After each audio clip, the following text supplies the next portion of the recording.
Hello friends, welcome to my channel. இன்றைக்கி வீடியோவில் நீங்கள் கஷ்டப்பட்டு earn பண்ணுற ஸ்டாக் மார்க்கெட் ப்ராஃபிட் மணியில் 4 வேஸ் யூஸ் பண்ணி எப்படி டேக்ஸை சேவ் பண்ணலான்னு எக்ஸ்பிளைன் பண்ண போகிறேன். அதுலேயும் இந்த 4th ஆப்ஷன் யூஸ் பண்ணால் நீங்கள் 0% டேக்ஸ் தான் கட்டணும். First option tax harvesting, second option tax loss harvesting, third option carry forward offset losses, fourth option என்னென்னு இந்த வீடியோவோட எண்டில் சொல்கிறேன். ஃபர்ஸ்ட் நீங்கள் ஸ்டாக்ஸ் ஆர் மியூச்சுவல் ஃபண்டை செல் பண்ணும்போது எவ்வளோ டேக்ஸ் அப்ளிகபிள்னு பார்ப்போம். நீங்கள் 1 இயர்க்குள்ளே ஹோல்ட் பண்ணி செல் பண்ணிங்கன்னா அது ஷார்ட் டேர்ம் கேபிட்டல் கெயின்ஸ். இதுக்கு நீங்கள் ஃப்ளாட்டாக 15% டேக்ஸ் கட்டணும். நீங்கள் 1 இயர்க்கு மேலே ஹோல்ட் பண்ணி செல் பண்ணிங்கன்னா அது லாங் டேர்ம் கேபிட்டல் கெயின்ஸ். இதுக்கு நீங்கள் ஃப்ளாட்டாக 10% கட்டணும். பட் லாங் டேர்ம் கேபிட்டல் கெயின்ஸுக்கு கவர்மெண்ட் டேக்ஸ் பெனிஃபிட் கொடுக்குறாங்க. அதாவது நீங்கள் ஒரு ஃபினான்ஷியல் இயர் ஏப்ரல் டு மார்ச்சில் earn பண்ணுற ஃபஸ்ட் 1 lakh டேக்ஸ் ஃப்ரீ. அதுக்கப்புறம் நீங்கள் earn பண்ணுற ப்ராஃபிட்டுக்கு 10% டேக்ஸ் கட்டணும். டேக்ஸ் ஹார்வெஸ்டிங் ஆப்ஷன் யூஸ் பண்ணி எப்படி டேக்ஸை சேவ் பண்ணலான்னு இப்போ எக்ஸ்பிளைன் பண்ணுறேன். எக்ஸாம்பிளுக்கு நீங்கள் 5 lakh ஸ்டாக் மார்க்கெட்டில் இன்வெஸ்ட் பண்ணியிருக்கீங்க. ஃபஸ்ட் இயர் 1 lakh ப்ராஃபிட் வந்திருக்கு. நீங்கள் அப்போ செல் பண்ணல, ஸோ அது அன்ரியலைஸ் ப்ராஃபிட். நீங்கள் ஸ்டாக்ஸ் ஆர் மியூச்சுவல் ஃபண்டை செல் பண்ணாத வரைக்கும் நீங்கள் டேக்ஸ் கட்ட தேவையில்ல. நீங்கள் செல் பண்ணும்போது தான் அது ரியலைஸ் ப்ராஃபிட் ஆகும். அப்போ நீங்கள் டேக்ஸ் கட்டணும். செகண்ட் இயரும் 1 lakh ப்ராஃபிட் வந்திருக்கு. இப்போ நீங்கள் ஸ்டாக்ஸை செல் பண்ணுறீங்க. அப்போ invested amount 5 lakhs, profit 2 lakhs. 1 இயர்க்கு மேலே ஹோல்ட் பண்ணனால நீங்கள் லாங் டேர்ம் கேபிட்டல் கெயின்ஸ் கட்டணும். அப்போ ஃபஸ்ட் 1 lakhக்கு 0% டேக்ஸ், மீதி 1 lakhக்கு 10% டேக்ஸ், அப்போ ₹10,000 டேக்ஸாக கட்டணும். இப்போ டேக்ஸ் ஹார்வெஸ்டிங் ஆப்ஷன் யூஸ் பண்ணி எப்படி அந்த ₹10,000 சேவ் பண்ணலான்னு எக்ஸ்பிளைன் பண்ணுறேன். ஃபஸ்ட் இயர் ப்ராஃபிட் வந்தப்பவே அந்த ஸ்டாக்ஸை செல் பண்ணுறேன். அப்போ ப்ராஃபிட் 1 lakh, பட் ஆனால் லாங் டேர்ம் கேபிட்டல் கெயின்ஸ்க்கு தான் first 1 lakh tax free. So அந்த ஃபஸ்ட் 1 lakhக்கு 0 டேக்ஸ் தான் கட்டுவேன்.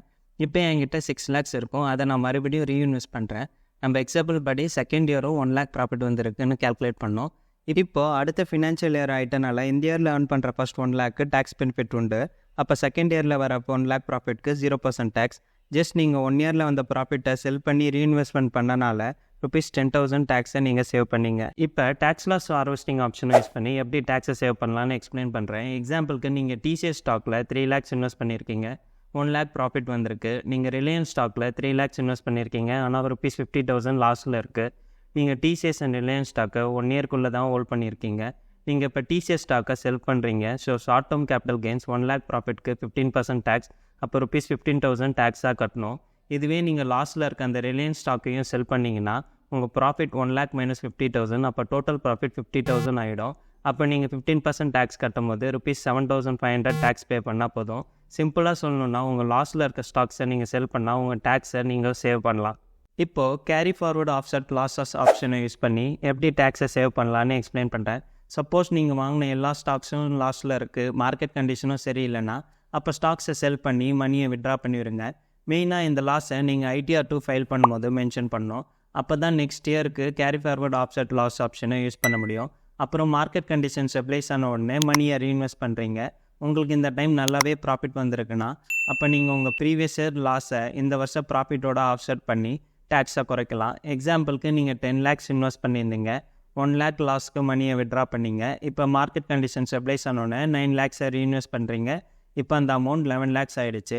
நெக்ஸ்ட் ஃபினான்ஷியல் இயரில் செல் பண்ணுறீங்க. அப்போ 2 lakhs ப்ராஃபிட்க்கு லாங் டேர்ம் கேபிட்டல் கெயின்ஸ் கட்டணும். ஃபர்ஸ்ட் 1 lakhக்கு 0% டேக்ஸ், நெக்ஸ்ட் 1 lakhக்கு 10% டேக்ஸ், ஸோ ₹10,000 டேக்ஸாக கட்டணும். ஆனால் நீங்கள் போன ஃபினான்ஷியல் இயரில் 1 lakh லாஸை நீங்கள் இன்கம் டேக்ஸில் ஃபைல் பண்ணனால அந்த வருஷ லாஸை நெக்ஸ்ட் ஃபினான்ஷியல் இயரோட ப்ராஃபிட்டை 1 lakhோட ஆஃப்செட் பண்ணி இந்த டேக்ஸை குறைக்கிறீங்க. இந்த மாதிரி லாஸை நீங்கள் ITRல ஃபைல் பண்ணும்போது நெக்ஸ்ட் 8 ஃபினான்ஷியல் இயரில் எப்போ ப்ராஃபிட் வந்தாலும் அதோட இந்த லாஸ் ஆஃப்செட் பண்ணி உங்கள் டேக்ஸ் லைபிலிட்டியை குறைக்கலாம். இப்போது செக்ஷன் 54F யூஸ் பண்ணி எப்படி உங்கள் ஸ்டாக் மார்க்கெட் இன்கமில் வர ப்ராஃபிட்க்கு 0 டேக்ஸ் கட்டுறதுன்னு பார்ப்போம். சப்போஸ் நீங்கள் வீடு வாங்குறதுக்கு இல்லை வீடு கட்டுறதுக்கு உங்களுக்கு மணி தேவைப்படுது, நீங்கள் லோன் எடுக்க விரும்பல, ஸோ நீங்கள் ஸ்டாக் மார்க்கெட்டில் இன்வெஸ்ட் பண்ண மணியை விட்ரா பண்ண முடிவு பண்ணிட்டீங்க. அப்போ நீங்கள் செக்ஷன் 54F யூஸ் பண்ணால் நீங்கள் ப்ராஃபிட் அமௌண்ட்டுக்கு டேக்ஸே கட்ட தேவையில்ல. எக்ஸாம்பிளுக்கு நீங்கள் 10 yearsஸாக ஸ்டாக் மார்க்கெட்டில் இன்வெஸ்ட் பண்ணுறீங்க.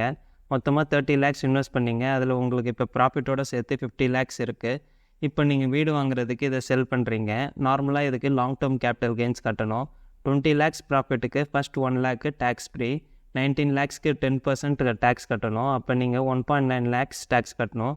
ஆனால் செக்ஷன் 54F யூஸ் பண்ணால் நீங்கள் அந்த 1.9 lakhsக்கு டேக்ஸே கட்ட தேவையில்லை. ஃப்ரெண்ட்ஸ், இந்த மாதிரி யூஸ்ஃபுல் டிப்ஸ் வேணும்னா என் சேனலுக்கு சப்ஸ்கிரைப் பண்ணிவிடுங்க.